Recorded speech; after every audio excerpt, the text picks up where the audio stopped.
अस्सलाम वालेकुम दोस्तों, आऊं आहियां जो पंहिंजो अली हसन चढ़ड़ ऐं अवां ॾिसी रहिया आहियो मुंहिंजो YouTube channel Ali Hasan Chadhar fans ऐं Facebook page Ali Hasan Chadhar fans. त ड्रामा सीरियल हवेली जी 7वीं क़िस्त जे बारे में अॼु ॻाल्हि कंदासीं। उन खां पहिरियों मुंहिंजे इन चैनल खे सब्सक्राइब कयो, लाइक कयो, कमेंट कयो ऐं दोस्तनि ताईं शेयर कयो। दोस्तों, ड्रामा सीरियल हवेली हिन वक़्तु ज़बरदस्त ड्रामो हली रहियो आहे ऐं हाणे जेका हिन ड्रामे जी कहाणी आहे उहा तमामु दिलचस्प थींदी पई वञे। अवां हिन 6वीं क़िस्त में ॾिठो त जेको पीर अमजद ऐं गौरी जी कहाणी आहे उनखे नओं मोड़ मिली चुको आहे ऐं जॾहिं पीर अमजद ऐं गौरी राति जो मिलनि था त हुनजी धीउ जेका आहे इहो सभु कुझु ॿुधी वठे थी। ओॾऊं हुनजी घरवारी जेका आहे उनखे बि शक विधो पियो वञे त पीर अमजद ऐं गौरी जे विच में कुझु आहे। गौरी हिन वक़्तु पीर अमजद जे घर में तरसियल आहे ऐं उनखां पोइ हीअ जेका गौरी आहे बानी वांगुरु कमु करे थी ऐं उनखां पोइ जेको सहाफ़ी क़तल थिए थो ड्रामा सीरियल हवेली में, उन जे लाइ पीर अमजद जेके पीर सोहराब जा धाड़ेल आहिनि उन्हनि ॾे माण्हू मोकिले थो, मगर हू हुन सां चिड़ी पवनि था। हाणे ईंदड़ क़िस्त में जेके उहे धाड़ेल आहिनि उहे ईंदा पीर सोहराब वटि ऐं हुनखे ही कहाणी ॿुधाईंदा, मगर पीर सोहराब जेको आहे उहो हिन पीर अमजद खे फासाइण जी हर मुमकिन कोशिश करे चुको आहे।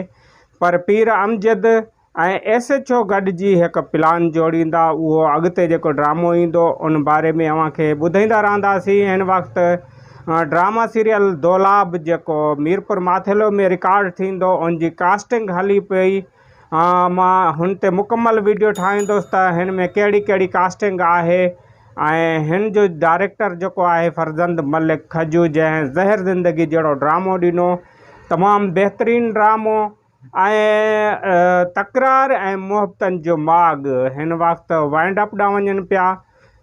कुझु क़िस्तनि खां पोइ ही ड्रामा जेके आहिनि पंहिंजी पुॼाणी ते पहुचंदा। उनखां पोइ 2 ड्रामा जेके आहिनि उहे हलाया वेंदा, चंड ग्रहण ऐं दौलाब। चंड ग्रहण जी हिन वक़्तु रिकॉर्डिंग जेका आहे उहा ख़ैरपुर में हले पई। हुन में तमामु ज़बरदस्त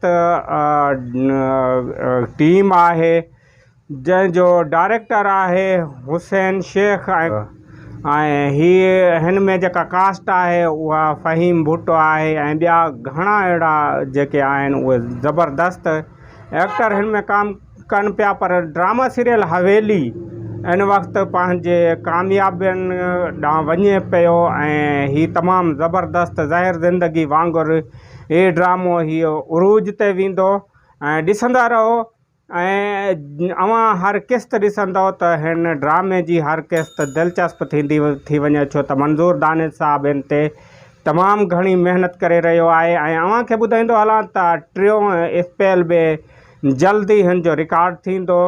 100 क़िस्तनि खां इहे ड्रामे जूं रिकॉर्ड थींदियूं। उनखां पोइ वधीक जेके क़िस्तूं थियूं पोइ अव्हांखे ॿुधाईंदासीं त हीअ ड्रामो केतिरे क़िस्तनि ताईं वञे थो, पर 100 क़िस्तूं हिन जूं कन्फर्म हूंदियूं।